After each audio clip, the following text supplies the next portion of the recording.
एक बड़ा सुंदर प्रसंग है। इनका नाम है भक्त रामदास जी। और ये दक्षिण में गोदावरी के किनारे एक कनकावती नाम की नगरी थी, वहां ये रामदास जी रहते थे। और ये अपने कुल परंपरा के अनुसार जो गृहस्थी की सेवा है वही सेवा करते थे। अत्यंत दैन्य और अत्यंत गरीब, सीधे पूरे शरीर में ठीक से पहनने के लिए वस्त्र भी नहीं थे, खाने के लिए कोई ऐसी व्यवस्था नहीं थी। अगर आज वो सेवा न करें जो उनके कुल की है तो दूसरे दिन उनके यहाँ रसोई नहीं जलेगी, ऐसी कोई अन्न की भी व्यवस्था नहीं थी। रोज का रोज कमाना और अपने परिवार का भरण पोषण करना, आए हुए अतिथि की सेवा करना, और सत्संग से बड़ा प्यार था उनको। ये दंपति एकमात्र केवल भगवद आश्रित, कोई संपत्ति नहीं, किसी भी तरह का किसी से कोई व्यवहार नहीं, क्योंकि व्यवहार लोग धनी मानी से करते हैं, गरीब अकिंचन से नहीं करते हैं। इनके एक लड़का था और ये सदैव अपने कुल की जो सेवा है, वो जूता गांठने की, वो बीच बाजार में जाके बैठते, किसी के फटे पुराने जो पादुका है उसको सिलते, या कहीं ऐसा संयोग बन जाता तो नई पादुका बना के बेचते, जो उससे मिलता उससे अपने परिवार का पोषण करते और सत्संग जाते। सत्संग में सबसे पीछे जाके बैठते और जो वैष्णव भगवत चर्चा करते ये उनके मुख की तरफ ताकते रहते। कोई पढ़े लिखे तो थे नहीं, तो जो बात समझ में आती नहीं तो बस सुनते, और जब भगवान नाम कीर्तन होता तो नाचने लगते। उनका साहस भी नहीं हुआ कि उन वैष्णव से कह सके कि आप हमें दीक्षा दीजिए। बस सत्संग में जो नाम कीर्तन होता उसी नाम को उन्हें पकड़ लिया। बस मन में बार बार कृष्ण गोविंद ऐसा बोलते। पद नाम से, शास्त्र स्वाध्याय नाम से, बस इतने, हरि मैं जैसो तैसो तेरो। और सत्संग में नियमित जाके बैठना, कुछ समझ में आए या ना आए, जब नाम कीर्तन होता तो बड़ा आनंद मिलता।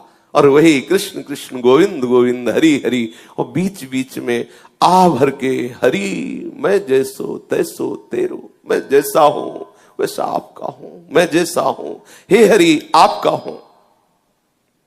तीन प्राणी, स्वयं, पत्नी और पुत्र, जो इस सेवा से उनको अर्थ मिलता, उससे परिवार का पोषण, कोई अतिथि पधारता उस अतिथि की सेवा, और जो सत्संग में जाते नियमित, बस उनके हृदय में एक बात बैठ गई, कैसे इस जगत के मालिक को रिझाऊं। ना तो मेरे में कोई योग्यता है, ना पढ़ा लिखा हूं, ना धन है, ना पवित्रता है, मैं किसी योग्य नहीं, कैसे रिझा। क्या मेरे से कभी प्रभु रीझ सकते हैं?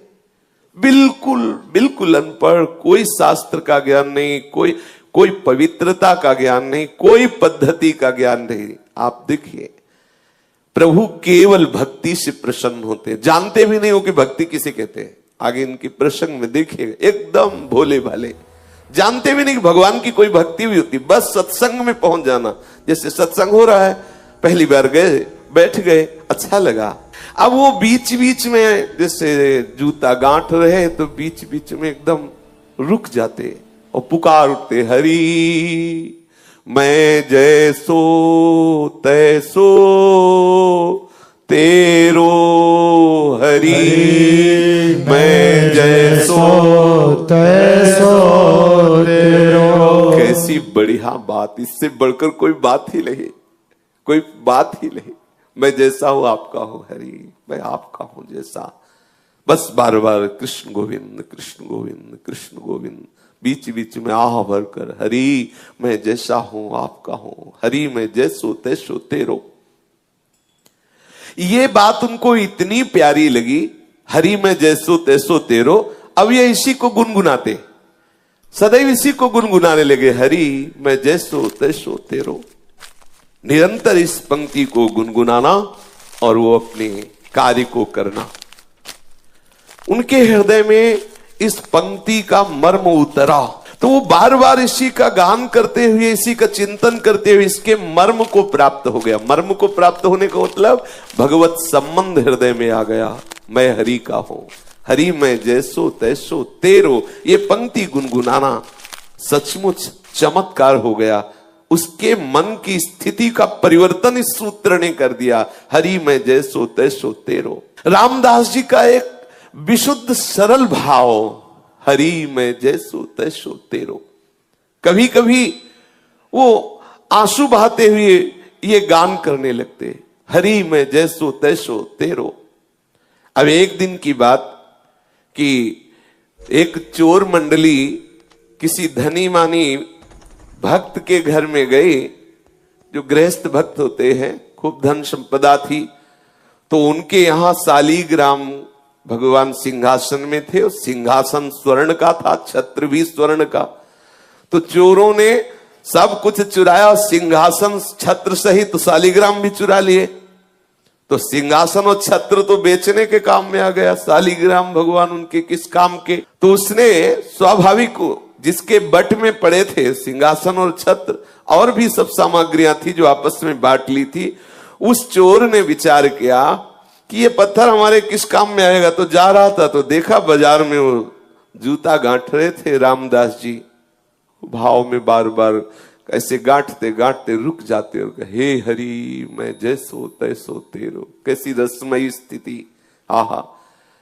अब वो चोर विचार किया कि वो जैसे जूता गांठने में कुछ ज्यादा हो जाए धागा या चमड़ा, तो उसे काटने के लिए उनके पास जो औजार होते हैं उनको पत्थर से घसते हैं। तो उसने विचार किया कि पत्थर ये मेरे काम में तो आने वाला नहीं, क्योंकि उसके अंदर कोई भाव ही नहीं था कि भगवान है। तो उसने रामदास जी से कहा कि सुनो, हमें अगर तुम जूता दे दो तो तुम्हारे घसने के लिए हमारे पास एक बहुत चिकना पत्थर है, हम दे दें। तो रामदास जी ने जो नए जूते बनाए थे वो उसे दे दिए, बिल्कुल सरल स्वभाव के भोले भाले भक्त। और वो शालीग्राम भगवान उनको दे दिए, और ये कह के दिया कि पत्थर तुम्हारे घिसने के काम में आएगा। अब वो देखा तो कि ये चिकने हैं, पर जब उसमें अपना वो औजार घसा तो और बढ़िया धार निकली उसकी। उसको लगा चलो जूते के बदले में अच्छा पत्थर मिल गया, बढ़िया है। अब वो उसमें घिसता और कभी कभी आंसू बहाते हुए, हे हरि मैं जैसो तैसो तेरो। देखो सूक्ष्मता की बात है, उसके आंसू गिरते शालीग्राम में। अब जब जोर से घसना होता तो हाथ में रख के थोड़ी घसते बनता है, फिर वो कुछ और मुद्रा होती है। इसमें स्पष्ट लिखा हुआ है वो मुद्रा, दोनों चरणों के बीच में शालीग्राम जी को फंसा के फिर घसते। आप जरा देखिए भाव का विषय कैसा होता है। अब वो हृदय में बड़ा आनंद मिलता, क्योंकि भगवान चक्र चिन्ह से चिन्हित शालीग्राम भगवान को इससे कोई मतलब नहीं है, ये तो क्या कर रहे, बड़े बड़े रिझवार, बड़े लीला बिहारी है। अब चोर के द्वारा दिए हुए शालीग्राम का यहां ये प्रयोग हो रहा है। दूसरे की पादुका गांठना, उसमें धागा बढ़े तो उससे जो काटते हैं वो यंत्र उनका, उसको उसमें रगड़ते। ये एक दिन कोई पंडित जी उधर अपनी पादुका ठीक कराने आए, तो जब दृष्टि गई तो उन्होंने देखा कि अरे ऐसे शुभ चिन्हों से युक्त, जिसमें चक्र का चिन्ह बना हुआ है, ऐसे चिन्ह से युक्त तो साक्षात शालीग्राम है। ब्राह्मण ने कहा तुम्हारी बुद्धि मारी गई है, ये तुम क्या कर रहे हो? तो उन्होंने कहा अपने पत्थर से अपने औजार की धार निकाल ले। तो ब्राह्मण समझ गया मूढ़ आदमी, इससे क्या बात करे। तो उनका तुम जितने रुपए चाहो मैं तुम्हें रुपए दूंगा, ये पत्थर हमें दे दो, ये पत्थर हमें बहुत आवश्यक है, दे दो। समझा कि इसको समझाएं कि भगवान है, तो इसके क्या समझ में आएगा जब ऐसी हालत है कि दोनों पैर रखकर फिर इसमें अपना औजार घिसता है। ये तो साक्षात शालीग्राम भगवान है। ब्राह्मण ने सोचा कि जैसे बंदर को हीरा मिल जाए तो क्या जाने, ऐसे क्या जाने बेचारा। उन्होंने कहा कि तुम जितना रुपया चाहो मैं तुम्हें दे सकता हूं, तो ये हमें पत्थर तुम दे दो, मुझे अच्छा लगा, ये पत्थर मुझे दे दो इसलिए मैं ले रहा हूं। अब उसने कहा कि मेरे तो बहुत काम में आए हैं ये पत्थर, लेकिन तुम्हारी इच्छा है तो मैंने ना पैसे दे के लिए हैं और ना तुमसे पैसे लेना है, आप ले जाओ, कोई बात नहीं है। ब्राह्मण ये सुन करके आनंदित हुआ और उसने उस शालीग्राम भगवान ले लिए।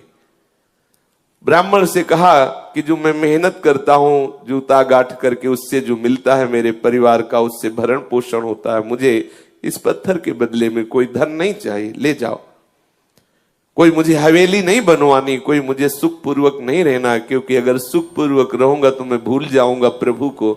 इसीलिए मैं जानबूझ करके उतना ही कमाता हूं जितने से रोज उधर भर जाए। इतना कह करके रामदास जी ने वो पत्थर दे दिया जो शालिग्राम भगवान है।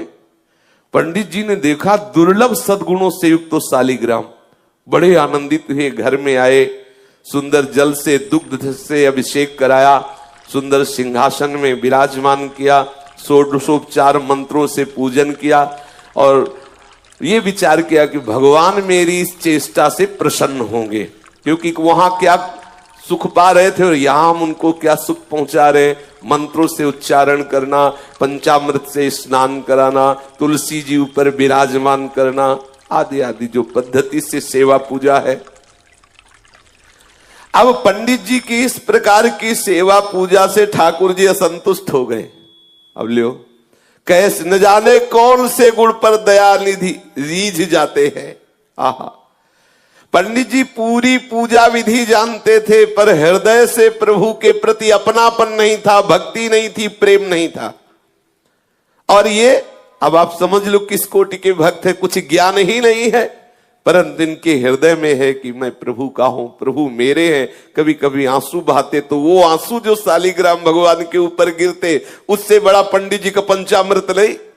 और जो आह भर के पुकारते कृष्ण कृष्ण गोविंद गोविंद हे हरि मैं तेरा, इससे बढ़कर वेद मंत्र अच्छे नहीं लगे ठाकुर जी को।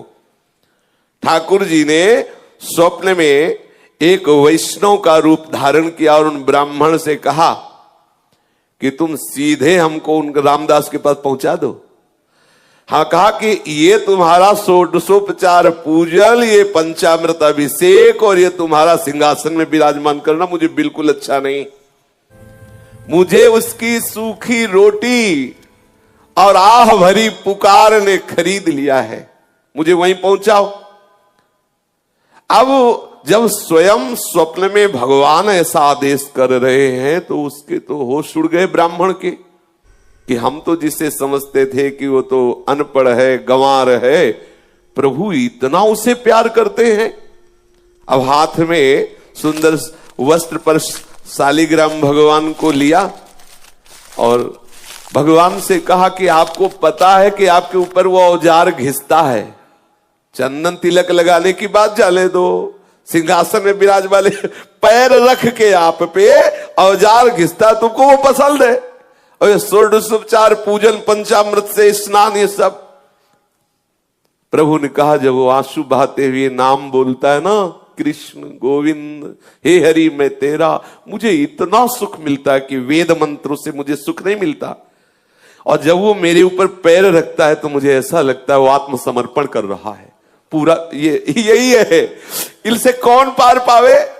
सर्वलोक महेश्वर जितने भी ज्ञान के सूत्र हैं सब इन्हीं से प्रकट हुए, इनसे कोई पंडित क्या पार पा सकता है। बोले जब वो चरण रखता है, दबाता है चरण से ऐसे, तो मुझे लगता है कि पूरा अपने आप को समर्पित कर रहा है, आत्मसमर्पण कर रहा है। मुझे बहुत सुख मिलता है, तुम्हारे चंदन और कस्तूरी के लेप और इत्र से मुझे जो सुख नहीं मिलता उसके घसने से सुख मिलता है। अब राजी, आप राजी तो फिर किसकी क्या बस चले। ठाकुर जी राजी। अब वो जो ब्राह्मण था जिसको एक गर्व था कि मैं ऊंचे कुल में हूं और मैं पूजा का विधान जानता हूं, मेरी दासता से, मेरी पूजा से शालिग्राम भगवान प्रसन्न हो जाएंगे। आज वो बहुत दैन्य हुआ कि मेरे दुर्भाग्य की आज तक मुझे वो प्राप्त नहीं हुआ जो रामदास को प्राप्त है, क्योंकि स्वयं ठाकुर जी वहां जाना चाहते हैं। ये विचार करके शालिग्राम को लेकर के रामदास जी के घर जाना निश्चय किया उसने, और मन में बहुत जलता जा रहा था कि मैं ब्राह्मण तो हूं लेकिन आडंबरी हूं। मेरे अंदर वो बात नहीं आई जो उस दैन्य भक्त रामदास के हृदय में आई। बार बार शालिग्राम को हृदय से लगा के विकल होकर कहने, देखो ये है किसी भी तरह से भक्त का संग हो जाए, किसी भी तरह। ये रामदास जी के दर्शन की, देखो ये दर्शन का प्रभाव। अब वो दैन्य होके जा रहा है, क्या प्रभु कभी मेरे भी हृदय में भाव आएगा। जैसी रामदास की भक्ति से आप प्रसन्न, क्या कभी मेरे अंदर भी भक्ति आएगी? मेरी पूजा आपको पसंद नहीं तो प्रभु मेरे को भाव दे दो, जिससे मैं रामदास जी जैसी भक्ति कर सकूं। अब आई बात, ये जो ब्राह्मणत्व का अभिमान, वेद ज्ञान का अभिमान धूर धूषरित हो गया। इसीलिए लिखा है, तिनकी संगति रहत जाति कुल मद सब नंसई। भगवत प्रेमी महात्मा का संग होते ही जाति का अभिमान, कुल का अभिमान, विद्वता का अभिमान, ये सब नष्ट होने लगते। देखो नष्ट हुआ अभिमान।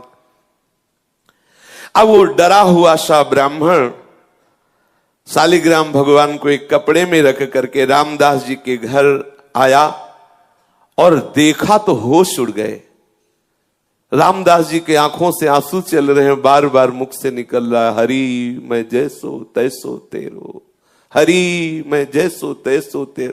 मलिन वस्त्र है, फटे पुराने कपड़े हैं, शरीर में अपने आप अनुभव हो रहा है कि कितनी कृशता है, क्योंकि खान पान की सामग्री उचित है नहीं। और अब ये जो रोग बढ़ा है, हरि मैं जैसो तैसो तेरो, ये ज्यादा काम नहीं करने देता। क्योंकि मन में जब आनंद की उन्मत्तता होती है तो कौन बाहरी लोगों से बात करे, कौन बाहर जाकर के बैठे जिससे चार लोग आके खड़े हो। वो एकांत घर में बैठे बस बार बार पुकारना अच्छा लगता। उसको ये भी पता नहीं कि भक्ति है, ये भी पता नहीं, बस बार बार हृदय में यही अच्छा लगता, कृष्ण कृष्ण गोविंद गोविंद, हे हरि मैं जैसो तैसो तेरो। आंसुओं की धार बह रही है, धीरे धीरे वही गीत गा रहा है, हे हरि मैं जैसो तैसो तेरो। ये ब्राह्मण गए, जब देखा तो बोले ओहो धन्य है, धन्य है, तुम्हारे माता पिता को धन्य है रामदास, तुम तो बड़े महात्मा निकले। हम तो समझ ही नहीं पाए कि तुम्हारी ऐसी ऊंची स्थिति है, तुम्हारे अधीन भगवान है। अब वो धीरे धीरे उसके नेत्र खुले, वो अपने भाव से बाहर आया।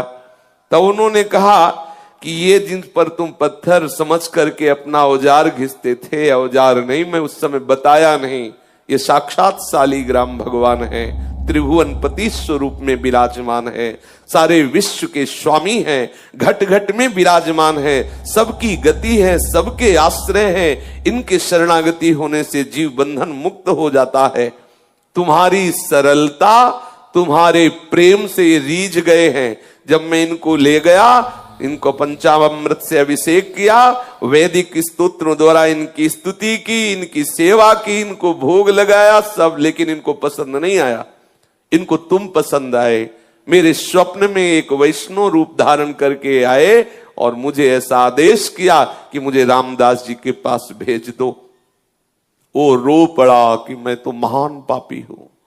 रामदास रो पड़े, अरे मैं महान पापी हूं, मैं तो समझ नहीं पाया कि भगवान है और मैं इनके ऊपर ऐसा कृत्य करता रहा है, मैं तो बहुत अपराधी हूं। चीख चीख के रोने लगा, मैं कितना निर्दयी, कितना नीच हूं, देखो मैंने क्या किया। बस ब्राह्मण तो खड़ा का खड़ा रह गया, वो भाव में डूब गए और हे करुणा समुद्र प्रभु, मैं कैसे आपको रिझा पाऊं, तुम मुझे कितना प्यार करते हो और मैं कितना नीच हूं। ऐसे बस पुकारने लगा, रोने लगा। अनन्य भक्ति से भगवान रीझ जाते हैं। बार बार ब्राह्मण उनको धन्यवाद करता कि तुम्हारे अंदर जो भाव आया है ना, ये बहुत कृपा से आया है। ब्राह्मण के वचन सुनकर के रामदास के हृदय में थोड़ी शीतलता आई। ब्राह्मण के चरणों में नमन किया। जो ही ब्राह्मण गया तो शालिग्राम की मूर्ति लेकर हृदय से लगाया और खूब रोने लगे। प्रभु मैं जान नहीं पाया कि आप भगवान हो, आप शालिग्राम भगवान हो। घर में ले गया, फटा पुराना जो भी कपड़ा हो ऐसे बिछाया, आसन पर शालिग्राम रखे और जो रूखा सूखा उसके घर में होता ठाकुर जी को भोग लगाता और गदगद कंठ से प्रभु को पुकारता। कई दिन ऐसे सेवा के बाद उसके हृदय में बात आई कि यदि तुम भगवान हो, मैं तो जानता नहीं, पंडित जी कह गए, मैं तो नहीं जानता कि तुम शालिग्राम भगवान हो, यदि तुम भगवान हो तो मुझे दर्शन दो। जब आप इतना प्यार हमसे करते हैं कि उनके घर तुम्हें रुका नहीं गया और तुम वहां से वापस आए हो, तो प्रभु मैं दीन हूं, मैं नीच हूं, मैं अज्ञानी हूं, मैं दुर्जन हूं, मैं पतित हूं, लेकिन हूं तो प्रभु आपका ही। प्रभु मुझ में कोई पवित्रता नहीं, कोई सदाचार नहीं, और ऐसे पवित्र ब्राह्मण के यहां से आप आए तो मुझे लगा कि आप मुझसे प्यार करते हैं। आप जब मुझसे प्यार करते हैं तो अब छुपा छुपी का खेल बंद करो, दिखाओ कैसे होते हैं भगवान, कैसे हो तुम, मुझे तो पता नहीं, लेकिन आप अब मेरे हृदय में बेचैनी हो रही कि आपका स्वरूप क्या है। प्रभु आप कृपा करो, मैं तुम्हें प्रत्यक्ष देखना चाहता हूं। हे करुणा सिंधु, हे दीन बंधु, हे पतित पावन, ऐसी पुकार करने लगा। हे कृपा सिंधु कृष्ण, हे करुणामय भगवंत, मैं तो तेरे हाथ बिक गया। हे प्रभु, हे मोर मुकुट धारण करने वाले, हे वैजंती माला धारण करने वाले, हे कृपा सिंधु पीतांबरधारी, आप मुझे दर्शन दीजिए, अपनी कृपा से आप दर्शन दीजिए।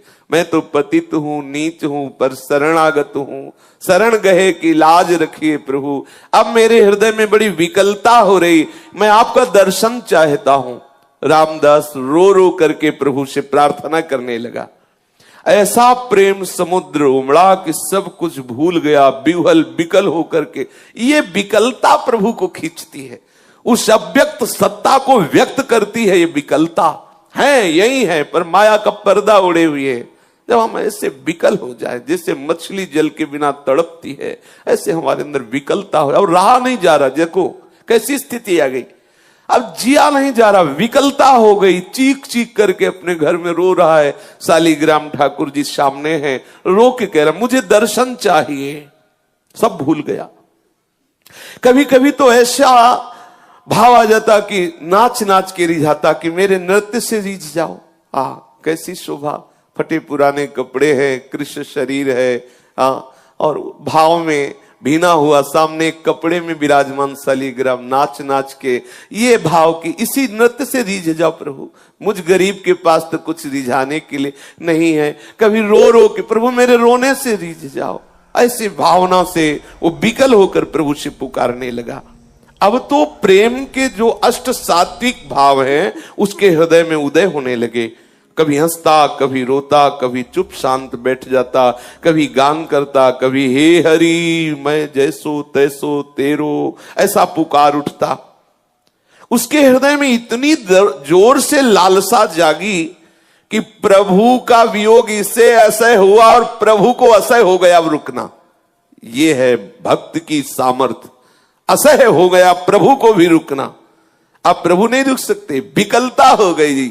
आहा, प्रभु विकल हो गए। अब वो गदगद कंठ से हे वंशीधर, हे मदन मोहन, जोर जोर से पुकारने लगा। हे वंशीधर, हे मदन मोहन, तुम्हारे चरणों में बार बार नमस्कार है। मुझ गरीब की पुकार सुनो। कहाँ हो आनंदमय, कहाँ हो श्याम सुंदर, मुझे दर्शन दो, ऐसे पुकारने लगा। प्रभु यद्यपि मैं समझ रहा हूं कि जैसे छोटा सा बालक चांद को खेलने के लिए मांगे, ऐसी मेरी बात है। कहां मैं नीच अधम, कहां बड़े बड़े तपस्वी ऋषि जो आपको दुलार करते रहते ध्यान के द्वारा, कहां मैं अपवित्र। पर प्रभु मैं हूं तो आपका ना। मैं क्षुद्र हूं, दीन हूं, नीच हूं, जैसा भी हूं आपका हूं। पर अब मेरे हृदय में एक ही है, आपके दर्शन नहीं मिलेंगे तो मैं प्राण त्याग दूंगा। मैं नहीं जी सकता आपके बिना, क्या करूं, मुझसे जिया नहीं जा रहा। ये स्थिति है। कैसी कृपा होती प्रभु की अपने भक्तों पर, प्रभु के बिना अब जिया नहीं जा रहा। ये मतलब अब इस बात में केवल वाणी लड़खड़ाती है, ये केवल प्रभु देते हैं। भजन साधन वो सब एक तरफ, ये बात अब जिया नहीं जा रहा। वो हृदय में ऐसी विकलता, एकांत बैठा हुआ पुकारता रहता है, अब जिया नहीं जा रहा। ये बात जिनके हृदय में आ गई, बस मिलन नजदीक है। जब जिया न जाए, नहीं खान पान ते भावे, नहीं कोमल वसन सुहावे, सब विषय लगे ते खारा है, हरि आशिक का मग्न। अब कुछ अच्छा नहीं, बस अब जीवन है तो हरि से है, अगर नहीं मिले तो जीवन नहीं। ऐसी विकलता हृदय में। अब मैं तुम्हारे लिए ही जी रहा हूं, बस हमारा जीवन प्रभु के लिए है। प्रभु यदि आप न आए तो इस जीवन का अंत हो जाएगा, क्योंकि आप कुछ सुहाई नहीं दे रहा। मैंने तो कभी जाना ही नहीं कि तुम प्रभु हो। देखो मैंने आपका निरादर किया, पर आपने प्यार किया। मैंने निरादर किया, मैंने जाना ही नहीं कि तुम शालिग्राम के रूप में चोर के द्वारा मेरे पास स्वयं आए हो। मैंने जाना ही नहीं, मैंने तो औजार घिसा, आपके ऊपर चरण रखे, आपको माना ही नहीं कि आप भगवान हो, लेकिन आप मुझसे प्यार करते हो। मैं उसी प्यार की दुहाई दे के कह रहा हूं कि आप मेरे से मिल जाओ, मेरे से मिल जाओ हे कृपा सिंधु। तभी मेरे अंदर ये हिम्मत आई कि मैं ऐसा कह सकूं कि मेरे से मिल जाओ दीन दयालु। मेरा साहस आपकी कृपा पर निर्भर है। बोलो, आप एक सदाचारी वेदज्ञ ब्राह्मण के यहां जाकर भी संतुष्ट नहीं हुए, मुझ मैले कुचेले आचरण वाले के घर आए प्रभु, इसीलिए मेरा साहस हो रहा है। आप एक बार मेरे नेत्र गोचर हो। यदि दर्शन ना देना होता तो ये आपने ललक क्यों लगाई, ये आपने ललक क्यों लगाई? आप क्यों आए मेरे पास, क्यों मुझे सत्संग में ले गए, क्यों वो बातें सुनाई, क्यों अपना नाम अपनी जिह्वा पे लाए, क्यों ऐसी लीला की? मैं तो जैसा था वैसा पड़ा रहता, लेकिन आपने ही ये ललक लगाई, आप ही मुझे आगे बढ़ाए। तो अब आप मिल जाइए प्रभु, मैं जैसा हूं तुम्हारा हूं, अब मिल जाइए। बस बार बार ही एक बार सांवरे ये अपना चांद सा मुखड़ा मुझे दिखा दो, मेरा चित्त विकल हो रहा है। हे मेरे मनमोहन, करुणा की वर्षा कर दो। इस दीनहीन कंगाल के पास कुछ ऐसा नहीं है जिससे मैं तुम्हें रिझा पाऊं। इस प्रकार विकलता हुई। भक्त का विशुद्ध भाव भगवान को अधीन कर लेता है। इसी विशुद्ध भाव की स्थिति में कोई भी विकार उसके हृदय में नहीं टिकता। काम, क्रोध, लोभ, मोह, दम, ये सब नष्ट हो जाते हैं। हृदय एकदम द्रवित, निर्मल और आंसुओं की धार के रूप में हृदय बहने लगता है। रामदास जी की प्रेम भरी पुकार सुनकर के उस सर्वेश्वर प्रभु स्थिर न रह सके। वो एक वैष्णव का रूप बनाया और रामदास जी के घर पहुंचे। रामदास जी के तो आंसू चल रहे थे, प्रभु से पुकार रहे थे, वो मस्ती में झूम रहा था। कभी कभी नाश पड़ता, कभी कभी अश्रु प्रवाह करते हुए कुछ बड़बड़ाता जो समझ में भी नहीं आता। कभी कभी शालीग्राम की मूर्ति उठा के हृदय से लगाता, चूमता, अपने नेत्रों में लगाता। कभी कभी मूर्ति लेके नाचने लगता, कभी मूर्ति को रख के साष्टांग दंडवत करने लगता। ऐसे और भगवान वहां खड़े हैं वैष्णव रूप। प्रेम दशा का निरीक्षण करके मुस्कुराते हुए उससे बोले, अरे भैया, ये तू नाच कूद क्यों मचा रहा है? कुछ मिल गया क्या तेरे को? ये बड़बड़ा क्या रहा है? ये काम धंधा छोड़ करके ये हाथ में क्या लिए है शालीग्राम के लिए? प्रभु वैष्णव रूप में घर गए और ऐसा पूछा। रामदास जी को आवाज सुनाई दी तो बाह्य चेतना हुई, आंख खोल करके देखा कोई वैष्णव है। साष्टांग दंडवत प्रणाम किया।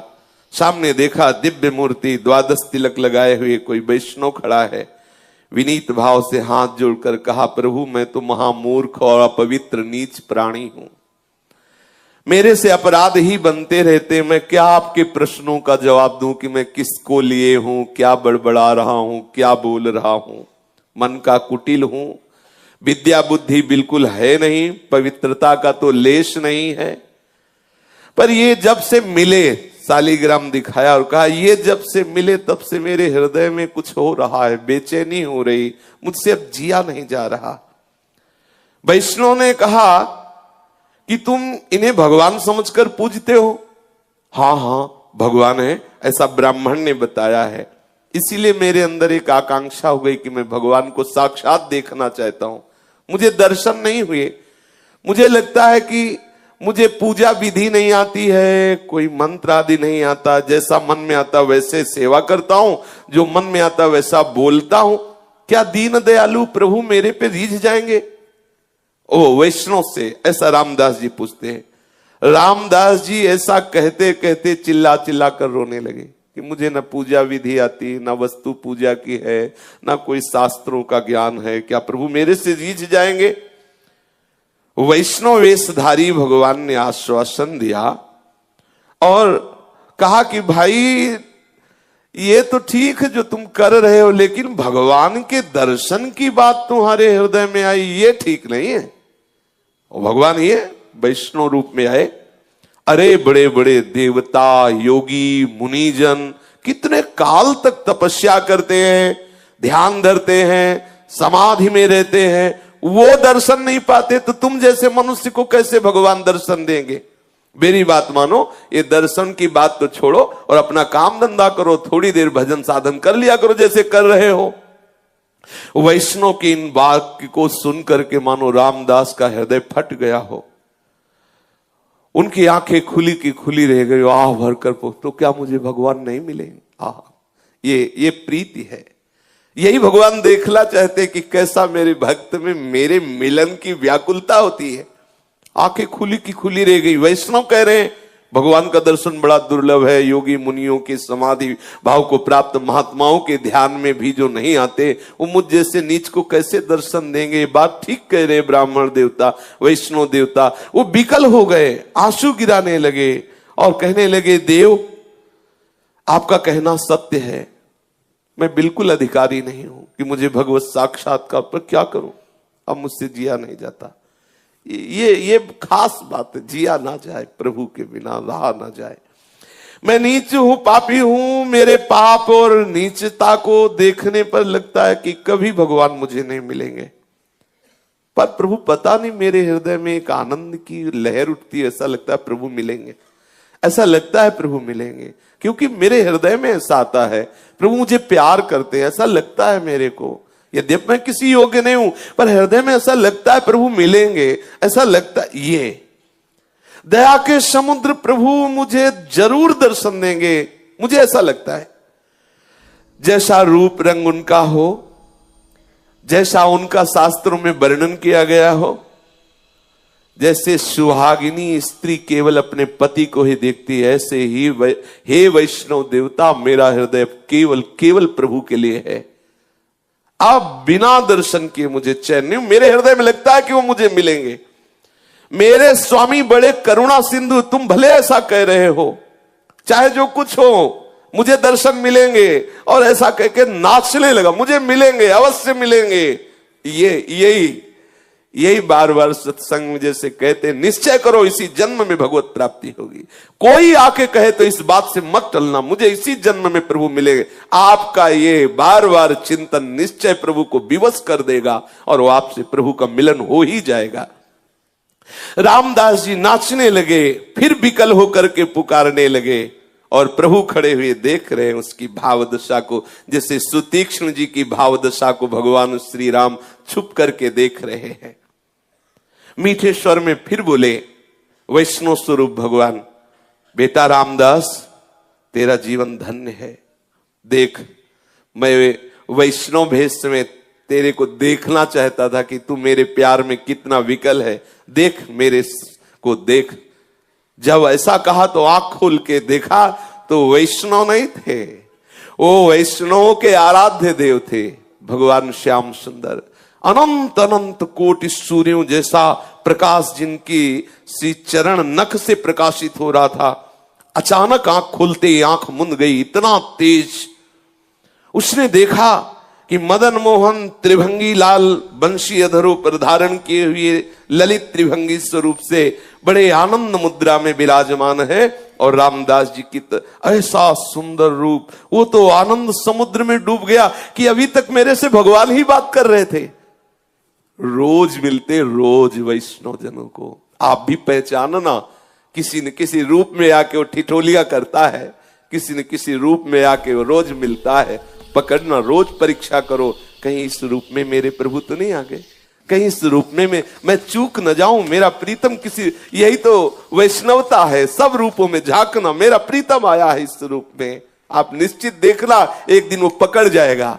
और वो जैसे रामदास जी के सामने अपनी उस छद्म भेष को हटा दिया, ऐसे ही हटा देगा। वो किसी रूप में रोज आता है, वो ऐसा नहीं है, करुणा का समुद्र है, वो रुक नहीं सकता, नहीं रुक सकता, वो तुम्हारे पास ही है, रोज तुम्हें दुलार करता है। सच्ची मानिए, जिस दिन ऐसी विकलता हो जाएगी उस दिन वो पर्दा हटा देगा और ऐसा ही सुख मिलेगा जैसा रामदास जी को मिला। सामने देखा सच्चिदानंद घन विग्रह प्रभु श्री हरि श्री कृष्ण चंद्र, पूरा घर प्रकाश से युक्त है। अब तो उछल पड़ा, आनंदित हो गया, वो सारी की सारी व्याकुलता आनंद में बदल गई। महाअमृत में सुख, बार बार प्रणाम कर रहा है। सामने नौ किशोर ठाकुर ललित त्रिभंगी विराजमान है, बार बार प्रणाम कर रहा है, बार बार श्री चरणों को स्पर्श कर रहा है। स्तुति करना चाहता पर आता नहीं है कुछ, इसलिए ऐसे कुछ बोलने की चेष्टा करता है। प्रभु उतने में ही मंद मंद मुस्कुरा रहे हैं। फिर अचानक भगवान अंतर ध्यान हो गए।